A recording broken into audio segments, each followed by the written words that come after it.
तरमीम का मामला फिलहाल तो गैर मुअय्यना मुद्दत के लिए मोहर हो गया है। इरफान सिद्दीकी साहब ने कहा है कि आईनी तरमीम आने में हफ्ता 10 दिन लग सकते हैं। आज कौमी असम्बली और सेनेट के इजलास की गैर मुअय्यना मुद्दत के लिए मुलतवी हुए हैं और पार्लियामेंट से तरमीम मंजूर ना होना हुकूमत की नाकामी नहीं, हमारे नंबर्स पूरे हैं। उन्होंने कहा कि आईनी तरमीम आने में हफ्ता 10 दिन लग सकते हैं, आईनी तरमीम मंजूर हो जाएगी। मुझे इसमें कोई बड़ा रखना नजर नहीं आ रहा, और अगर तरमीम नहीं भी आई तो कोई क़यामत नहीं आएगी। हर हुकूमत की कोशिश होती है कि वो बेहतर से बेहतर परफॉर्म करे और आइन में जहाँ जहाँ पे कोई क्लॉज बाकी हैं उनको पूर्ण करे। और वक्त के साथ साथ देखें, आप हर चीज को वक्त के साथ अपडेट करते हैं दुनिया में। एक कुरान पाक एक ऐसी किताब है जो मुकम्मल कर दी गई थी, मुकम्मल कर दी गई थी। बाकी दुनिया की हर किताब या बाकी दुनिया के हर आइन या बाकी दुनिया के हर लॉ में कहीं ना कहीं गुंजाइश पाई जाती है कि उसको पूरी किया जाए। तो ऐसी कोई बड़ी बात नहीं है, ये फिर भी हो सकती है, 6 महीने बाद भी हो सकती है और साल बाद भी हो सकती है। उन्होंने कहा कि आईनी तरमीम में आने वाले, खैर दूसरी तरफ आईनी तरमीम के मुसद्दे पर गौर करें तो वो अब मुकम्मल तौर पर खुलकर सामने आ गया है, जो कि मेरे और आपके लिए बहुत जरूरी था। क्या है ऐसा में जो हुकूमत बता नहीं रही? आईनी तरमीम बिल के मुसद्दे में मजमूई तौर पर 43 तजावीज़ शामिल की गई हैं, जिनमें जजेस के हवाले से इंतहाई अहम तजावीज़ और आर्मी एक्ट का आईनी तहफ़्फ़ुज़ भी शामिल है। मुसद्दे के मुताबिक मौजूदा आईनी तरमीमी बिल में आइन के आर्टिकल A63 में तरमीम की तजवीज़ है। नई तरमीम के मुताबिक A63 के तहत पार्लिमानी पार्टी हदायत के खिलाफ वोट देने वाला असम्बली रुकनीत तो खो देगा, मगर इसका वोट शुमार किया जाएगा।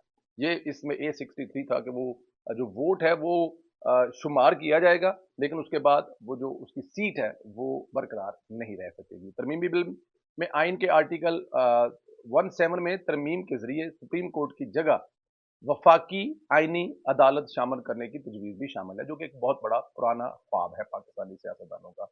आइन के आर्टिकल 175 के तहत जजेस की तकर्री का तरीकाकार में भी तरमीम करने की तजवीज़ शामिल की गई और वफाकी आईनी अदालत के चीफ जस्टिस की तकर्री के लिए नाम कौमी असम्बली की कमेटी वज़ीर आज़म को सिफारिश करेगी।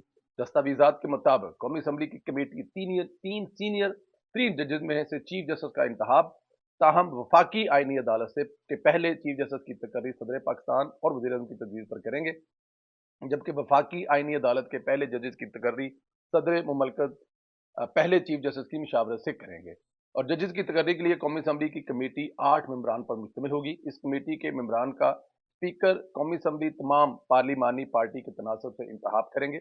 ये कमेटी चीफ जस्टिस की रिटायरमेंट से 7 रोज कबल अपनी सिफारशात और वज़ीर आज़म को भेजेगी।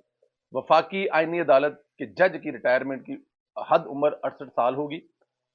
सुप्रीम कोर्ट का जज वफाकी आईनी अदालत में जज 3 साल के लिए तैनात होगा और आईनी तरमीमी बिल में हाई कोर्ट से सो मोटो लेने का इख्तियार वापस लेने की तजवीज़ भी शामिल है। हाई कोर्ट के जजेस की एक हाई कोर्ट से दूसरी हाई कोर्ट तबादले की तजवीज़ भी शामिल है और मुसद्दे के मुताबिक सर्विस चीफ की तकर्री और एक्सटेंशन के हवाले से आर्मी एक्ट की गई तरमीम को आईनी तहफ़्फ़ुज़ हासिल होगा और इस मुतलका कानून में तरमीम इस वक्त तक मुमकिन नहीं होगी जब तक आइन में तरमीम न कर ली जाए।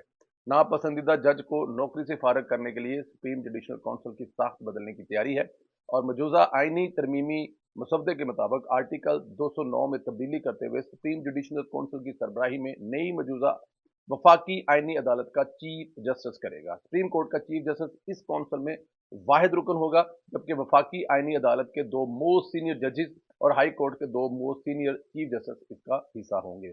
कौंसल की अपनी रिपोर्ट या किसी भी जरिए से मिलने वाली मालूमात की बुनियाद पर कौंसल खुद से या सदर से किसी भी जज के खिलाफ शिकायत की इंक्वायरी करवा सकेंगे और इंक्वायरी साबित होने पर इस जज को फारग किया जा सकेगा। रिपोर्ट और शिकायत में मिसकंडक्ट का इल्जाम या जहनी व जिस्मानी सलाहियत की कमी या अपनी ड्यूटी अंजाम देने में कोताही जैसे किसी भी इल्जाम या मामले की तहकीकात की जा सकेगी। अच्छा देखें, इसमें कोई इतना बड़ा हर्ज नहीं है। जब आप सियासतदानों का इंसाफ करना चाहते हैं, सियासतदानों के मामलात में आप चाहते हैं कि जिद्दत आए, अगर कोई जगह पे गलत हो रहा है तो उसको ठीक किया जाए। फौज अपने अदारे में जो चीज़ें पिछले पिछले चंद सालों में गलत मलत होगी ठीक करने की कोशिश कर रही है, तो वाई नॉट अदलिया में ये चीज़ें क्यों नहीं हो सकती? और वक्त के साथ साथ जो निज़ाम अदल है उसमें बेहतरी के लिए तब्दीलियाँ क्यों नहीं हो सकती? बहुत सारे लोगों को लगा होगा कि मौजूदा हुकूमत ये अपने लिए कर रही है। मौजूदा हुकूमत का टेन्योर 5 साल है। 5 साल के बाद कौन सी हुकूमत आएगी, कौन हुक्मरान होगा, कौन वज़ीर-ए-आज़म होगा, कौन सदर होगा, ये मुझे और आपको नहीं पता सिवाय खुदा की ज़ात के।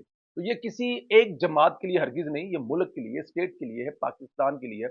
तो खुदारा इसको किसी की शिकस्त या किसी की कामयाबी से ना जोड़ा जाए, बल्कि ये पाकिस्तान के लिए है। और अगर आज मंजूर नहीं हुई तो हुकूमत 2 महीने के बाद, 15 दिन के बाद, 3 दिन के बाद या 1 साल के बाद भी करे, और अगर ये कामयाब होगी तो ये पाकिस्तान के लिए होगी, और अगर इसकी नाकामी होगी तो ये पाकिस्तान की नाकामी होगी।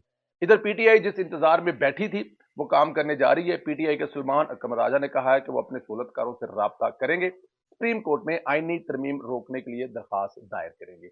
ये पाकिस्तान तहरीक इंसाफ का जो सिंपल और सादा मकसद है वो आपको पता है कि हमने इस मुल्क में कोई भी चीज स्मूथली नहीं चलने देनी, चाहे वो अदालत हो, चाहे वो फौज का अदारा हो, चाहे पाकिस्तान हो या पाकिस्तान की इकोनॉमी हो, चाहे वो सड़क पर चलती ट्रैफिक भी अगर रवानी से चल रही है तो हमने उसको रोकना है। यही मकसद है पीटीआई का, और इसमें काफी हद तक वो कामयाब होते हैं, क्योंकि उनकी जो टीमें हैं वो पाकिस्तान से बाहर और टीमें पाकिस्तान के अंदर बैठे हुए हैं। मैं आपको इसकी एक मिसाल देता हूँ। एक फिल्म है वो हिंदुस्तानी फिल्म है, लेकिन बनाई वो बॉलीवुड की तरफ से, हॉलीवुड की तरफ से गई है। हिंदुस्तानी फिल्म है वो, उसका नाम है दी गोट लाइफ। वो जो सऊदी अरब और अरब ममालिक में एक निज़ाम है, उस निज़ाम पर बनाई गई है कि जो लोग काम करने के लिए आते हैं वो उनके साथ क्या सलूक होता है। उस एक फिल्म ने पूरे का पूरा अकामा सिस्टम जो है वो हला कर रख दिया है। आप वो फिल्म देखें तो आपको पता लगेगा कि उसमें उस पर पाबंदियां लग रही हैं, उससे मुल्कों के तलकात खराब हो रहे हैं, हिंदुस्तान पे बड़ा प्रेशर आ रहा है और बहुत सारी चीजें हो रही हैं। और जितने भी अरब ममालिक हैं जिनमें वो सिस्टम है कि आप अकामे पे आते हैं, फिर आप रहमो करम पर होते हैं, जो जिसके जिसके अकामे पर आप होते हैं वो आपके साथ क्या सलूक करते हैं, कैसा होता है, कैसे रखते हैं, कैसे खिलाते हैं, ये बड़ी पुरानी स्टोरियां हैं। वो एक किताब लिखी गई थी, और किताब जिसने खरीदी थी उसके पास अगले 12 साल फिल्म बनाने के लिए टाइम नहीं था, लेकिन जब उसको टाइम मिला तो उसने कमाल की फिल्म बनाई है। तो जो डिजिटल मीडिया है, जो मीडिया है, उसके जरिए आप क्या कर सकते हैं वो फिल्म देखना बहुत जरूरी है। और पाकिस्तान तहरीक इंसाफ ने भी 15 साल पहले ये चीज देख ली थी कि अगर दुनिया को चलाना है तो आपको जो अपनी गिरफ्त में करना है वो है डिजिटल मीडिया, वो है सोशल मीडिया। पाकिस्तान तहरीक इंसाफ उसमें 15 साल पहले इंटर हुई, कामयाब तरीन है, आज भी कामयाब है। और जो जमातें उसको अडॉप्ट नहीं कर पाई, जो जमातें अभी भी पुराने सिस्टम पे चल रही हैं, 2 4 10 बंदों को मंजूर नजर को अपने साथ लगाकर अगर वो को कामयाबी हासिल करना चाहते हैं तो बहुत मुश्किल है। जब तक प्रोफेशनल लोग नहीं होंगे और इसमें अंधाधुंध इन्वेस्टमेंट नहीं होगी, प्रोफेशनल लोग और अंधाधुंध इन्वेस्टमेंट, इन्वेस्टमेंट से मुराद ये है कि जो पैसे डिजिटल मीडिया के लिए हैं, जब तक हुकूमतें उस पर नहीं लगाएंगी और अपने पसंदीदा लोगों को देने के बजाय उस पर काम, वो इन्वेस्टमेंट नहीं होगी, उस वक्त तक कामयाबी हासिल करना बहुत मुश्किल है। अपना बहुत ख्याल रखें। अल्लाह ताला की ज़ात आप लोगों को अपने हिफ्ज़ व अमान में रखे।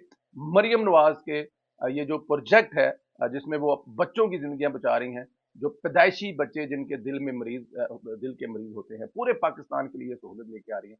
इस पर जरूर अपनी राय का इजहार करें, आईनी तरमीम पर भी अपनी राय का इजहार करें।